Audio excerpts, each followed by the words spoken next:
Hello dear students, today complex numbers for the engineering first year student. See question number 1.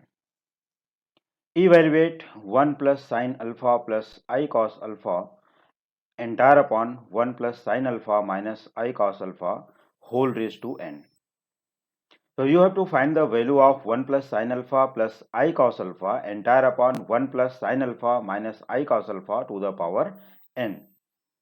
For the simplification, we take its a first step, as we know that sine square alpha plus cos square alpha equal to 1, because both numerator and denominator contains 1. So first we think about 1, which is equal to sine square alpha plus cos square alpha. So therefore 1 equal to sine square alpha plus cos square alpha. So easily you can convert cos square alpha as minus I square cos square alpha. But why? Because it contains I cos alpha in both numerator as well as in denominator. So for the conversion of I cos alpha, we should take cos square alpha as minus I square cos square alpha, because you know very well I square equals minus 1. So if we put here minus 1, so minus into minus 1 becomes plus cos square alpha again. So you can write easily 1 equal to sine square alpha minus I square cos square alpha, because I square equal to minus 1. Once again you can understand here minus of minus 1, that is plus cos square alpha, means no effect on the statement of the question, that is 1 equal to sine square alpha plus cos square alpha. But you know very well a term in the form of a square minus b square can be factorized as a minus b into a plus b. So your question is also in the form of square of sine alpha minus square of I cos alpha. You can check easily here. If 1 equal to square of sine alpha minus I square cos square alpha can be written as square of I into cos alpha. Therefore 1 equal to sin alpha minus I cos alpha in the first bracket multiplied by sin alpha plus I cos alpha in the second bracket, according to the formula a square minus b square equals a minus b into a plus b. So using this formula we get 1 equal to sin square alpha minus I cos alpha whole square becomes sin alpha minus I cos alpha into sin alpha plus I cos alpha, and let it be equation number first. Therefore, we check the numerator. What is your numerator here? 1 plus sin alpha plus I cos alpha. So now taking numerator only here without power n.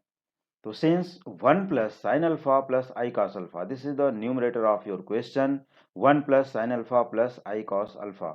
We write here since 1 plus sin alpha plus I cos alpha. Now we substitute the value of 1, which we get here in the equation number first. So here you can check 1 equals sin alpha minus I cos alpha into sin alpha plus I cos alpha. It is first equation. So since 1 plus sin alpha plus I cos alpha, it is from numerator of the question. We should take 1 plus sin alpha plus I cos alpha from the numerator. Now substituting the value of 1 from equation 1, which is equal to sin alpha minus I cos alpha into sin alpha plus I cos alpha. So this is from here to here. It is the value of 1 from equation first. You can check here. Plus remaining part sin alpha as it is plus I cos alpha as it is. But we write here in the bracket, and you should say from equation first. Now we see that sin alpha plus I cos alpha is common in both the terms. So sin alpha plus I cos alpha here and sin alpha plus I cos alpha also here. So taking sin alpha plus I cos alpha common, so sin alpha plus I cos alpha common, then remaining term in the first term sin alpha minus I cos alpha. So we should write here in the next bracket sin alpha minus I cos alpha, which is remaining from first, plus 1 is the remaining from here. Nothing is remaining, that is here 1. So sin alpha plus I cos alpha common from these two terms. We get sin alpha plus I cos alpha multiplied by sin alpha minus I cos alpha plus 1. After taking common, you can check again. If we take common this term, we get here plus 1.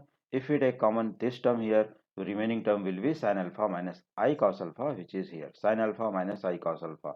It is from the first term, and here plus 1 remaining, that is here. So this is the very important step. Now it is equal to sin alpha plus I cos alpha as it is multiplied by, it can be rearranged as plus 1 here as it is, plus sin alpha here, minus I cos alpha here. So it can be written as sin alpha plus I cos alpha multiplied by 1 plus sin alpha minus I cos alpha. Now we should take our question whole part as numerator, denominator and its index also. So now the question can be written as 1 plus sin alpha plus I cos alpha upon 1 plus sin alpha minus I cos alpha to the power n. After that, we should substitute the value of numerator. So we should substitute the value of numerator from equation 2, which is equal to, check once again, since 1 plus sin alpha plus I cos alpha, it is our numerator, this one, and it is equal to sin alpha plus I cos alpha multiplied by 1 plus sin alpha minus I cos alpha. So we should write here in the numerator sin alpha plus I cos alpha into 1 plus sin alpha minus I cos alpha entire upon same denominator 1 plus sin alpha minus I cos alpha, and you can say here from equation second. You should write here from equation second. It is here. So sin alpha plus I cos alpha as it is, but second bracket means 1 plus sin alpha minus I cos alpha is going by 1 plus sin alpha minus I cos alpha. They will be cancelled from each other. So remaining term will be sin alpha plus I cos alpha to the power n only. So we should write here it is equal to sin alpha plus I cos alpha to the power n.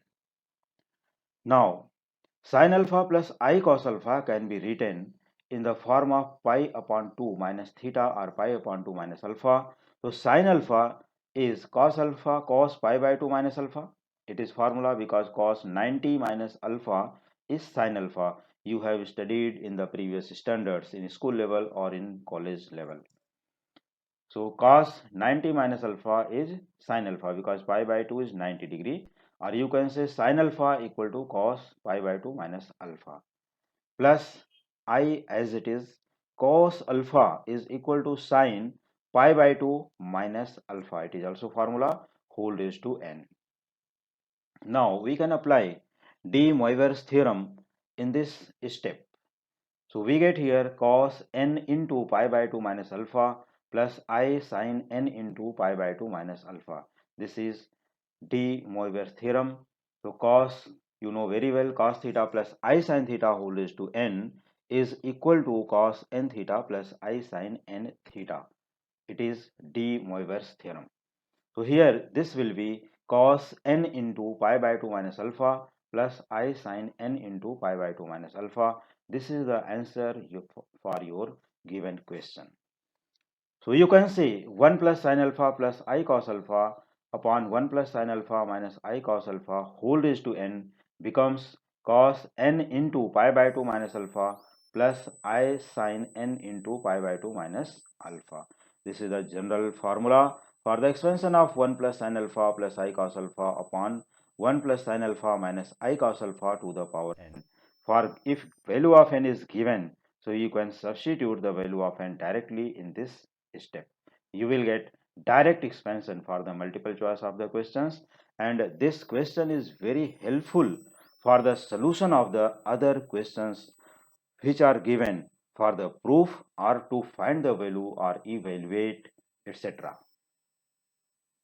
So this question is completed now. Now see question number 2, which is very important and very wonderful question. Find the real value of z if z equal to root of I. If z equal to root of I. It is very important for the theoretical as well as for the objective questions, objective type question or multiple choice questions. So if z equal to root of I, so what is the real value of z? This is the wonderful question. If we compare directly, so what we get here, z equal to 0 plus root of I, but it is wrong. Z is a complex number. So we should write z as in the form of a plus iv or x plus iy. So see the solution for this question. Since z equal to root of I, it is given. So consider z equal to x plus iy, where x is real part of the z and iy is the imaginary part of the z. X is real, y is the imaginary because it contains I. Therefore, x plus iy equal to root of I. For removing the root, squaring on both sides we get. So on squaring both sides we get x plus iy whole square equal to root I whole square becomes I only. See once again, square of x plus iy equal to I, because root I whole square becomes I only. Root will be removed. Now using a plus b whole square formula, which is equal to a square plus 2ab plus b square. So therefore, x square plus 2ixy minus y square equal to I. Why it is minus I square? Because x square here plus 2ab means 2 into I into x into y plus I square y square. But I square equal to minus 1. So minus 1 into y square, that is minus y square. This is the reason this will be minus y square here. So x square plus 2ixy minus y square equal to I. Now, comparing the real and imaginary parts on both sides we get. So x square minus y square are the real parts on the left hand side, but real part on the right hand side is 0 because I can be written as 0 plus I. So x square minus y square equal to 0, and let it be equation number first. 2xy equal to 1i, that is 1 here. So 2xy equal to 1 because I get cancelled. So 2xy equal to 1. This implies that y equal to 1 upon 2x, and let it be equation number second. Now from equation 1 and 2, if we substitute the value of y equal to 1 upon 2x in equation number 1, so you can say from 1 and 2 we get x square minus 1 upon 2x the whole square. This is the value of y equal to 0. Therefore, x square minus here 1 upon 4x square equal to 0. Now 4x square into x square becomes 4x raised to 4 minus 1 entire upon 4x square equal to 0. So if we multiply 4x square into 0, so we get 0 here. Therefore, 4x raised to 4 minus 1 equal to 0. Now 4x raised to 4 can be written as 2x square whole square minus 1 can be written as square of 1 equal to 0, which is of the form a square minus b square. So we write here 2x square minus 1 into 2x square plus 1 equal to 0. It is factorization of 2x square whole square minus 1 square. So 2x square minus 1 into 2x square plus 1 equal to 0. Therefore 2x square minus 1 equal to 0 or 2x square plus 1 equal to 0. So either 2x square minus 1 equal to 0 or 2x square plus 1 equal to 0. Therefore, 2x square equal to 1. So x square equal to 1 by 2. Therefore, x equal to 1 upon root 2. If it is given in your option plus minus 1 upon root 2 both, so you can write both x equal to plus minus 1 by root 2. Both are acceptable. But from the second value or from the second factorization, 2x square equal to minus 1, taking plus 1 on the right hand side. So we get 2x square equal to minus 1 as x belongs to R, because we considered here x plus iy equal to root of I, where x is real and y is imaginary. So as x belongs to R, that is x belongs to real numbers, so x square is not equal to minus 1 by 2. So this value will not be accepted for this question. Therefore, real value of z is 1 by root 2. Now this question is completed also. So dear student, for the similar questions or for the more questions or for the solution of the multiple choice questions or subjective questions, you should follow or you should continue watch my videos. Thank you so much.